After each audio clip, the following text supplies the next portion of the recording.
হয়তো নেতানিয়াহু আসলেই গুরুতর আহত, কিংবা হয়তো তিনি বেঁচে আছেন এবং চরম আতঙ্কে আছেন।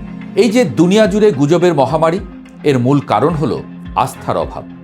যখন রাষ্ট্রনায়করা সত্য গোপন করেন, তখন সাধারণ মানুষ কল্পনার ডানা মেলে দেয়। এই মহানাটকের শেষ দৃশ্য কি হবে তা হয়তো আমরা খুব শীঘ্রই দেখতে পাব।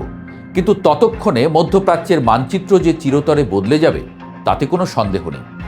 16 দিনের এই যুদ্ধ ইতোমধ্যেই প্রমাণ করে দিয়েছে যে শুধু আধুনিক অস্ত্র দিয়ে যুদ্ধ জেতা যায় না, যদি প্রতিপক্ষ হয় মরিয়া এবং কৌশলগতভাবে দক্ষ।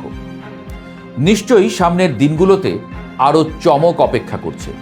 নেতানিয়াহু কি আবারও জনসভায় ফিরে আসবেন, নাকি মুস্তফা খামেনির কোনো অডিও বার্তা শুনবে দুনিয়া? এই প্রশ্নগুলোর উত্তর পেতে আমাদের হয়তো আরও কিছুকাল প্রতীক্ষা করতে হবে। তবে আমরা চাই যুদ্ধ বন্ধ হোক, শান্তি ফিরে আসুক গোটা পৃথিবীতে।